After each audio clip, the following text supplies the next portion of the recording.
মাননীয় প্রধানমন্ত্রী নরেন্দ্র মোদীজির সুদক্ষ নির্দেশনায় আমাদের দেশ অমৃতকালের মধ্য দিয়ে যাচ্ছে।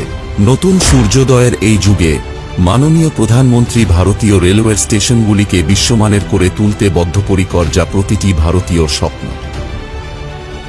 মাননীয় প্রধানমন্ত্রীর এই দৃষ্টিভঙ্গি বাস্তবায়নের জন্য এই অমৃতকালে মাননীয় রেলমন্ত্রী শ্রী অশ্বিনী বৈষ্ণবের নির্দেশে ভারতীয় রেলওয়েতে স্টেশনগুলির উন্নয়নের জন্য অমৃত ভারত স্টেশন প্রকল্প চালু করা হয়েছে। এই প্রকল্পটিতে একটি দীর্ঘমেয়াদী পদ্ধতির সাথে অবিচ্ছিন্নভাবে স্টেশনগুলির বিকাশের পরিকল্পনা করা হয়েছে। এই প্রকল্পটির মাস্টার প্ল্যান তৈরির মাধ্যমে স্টেশনগুলিতে সুযোগ সুবিধা বিশ্বমানের গড়ে তোলার জন্য স্টেশন চত্বর, ওয়েটিং হল, টয়লেট, লিফট, এসকেলেটর, বিনামূল্যে ওয়াইফাই, স্থানীয় পণ্যগুলির জন্য ওয়ান স্টেশন ওয়ান প্রোডাক্টের মতো কিয়স্ক সুলভ প্রকল্প ইত্যাদির আধুনিক ব্যবস্থা করা হয়েছে। এই প্রকল্পের অধীনে চিহ্নিত 1309টি রেলওয়ে স্টেশনের মধ্যে 2023 সালে প্রথম পর্যায়ে মাননীয় প্রধানমন্ত্রী নরেন্দ্র মোদীজি পূর্ব রেলওয়ে অধিক্ষেত্রের 28টি স্টেশন সহ 508টি স্টেশনের উন্নয়নের ভিত্তিপ্রস্তর স্থাপন করেছিলেন, যেগুলির কাজ খুব দ্রুত গতিতে সম্পন্ন করা হচ্ছে। দ্বিতীয় পর্যায়ে পূর্ব রেলের অধিক্ষেত্রে আরও 28টি স্টেশন এই যোজনার অন্তর্ভুক্ত করা হচ্ছে।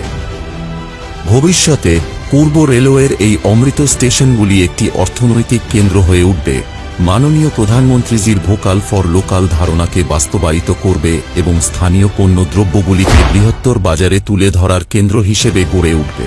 কেন্দ্রীয় সরকার প্রস্তাবিত দ্বিতীয় পর্যায়ে পূর্ব রেলের এই 28টি অমৃত ভারত স্টেশনগুলির উন্নয়নের জন্য পর্যাপ্ত তহবিল বরাদ্দ করা হয়েছে।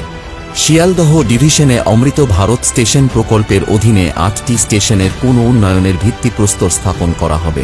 এই পুনঃ উন্নয়ন কাজের উদ্দেশ্যে বনগাঁ স্টেশনের জন্য 29.54 কোটি টাকা, বারাসাত স্টেশনের জন্য 28.83 কোটি টাকা, দমদম স্টেশনের জন্য 7.98 কোটি টাকা, গেদে স্টেশনের জন্য 18.05 কোটি টাকা, কল্যাণী স্টেশনের জন্য 7.85 কোটি টাকা, মধ্যমগ্রাম স্টেশনের জন্য 13.27 কোটি টাকা, নৈহাটি স্টেশনের জন্য 7.85 কোটি টাকা এবং সোনারপুর স্টেশনের জন্য 8.1 কোটি টাকা বরাদ্দ করা হয়েছে।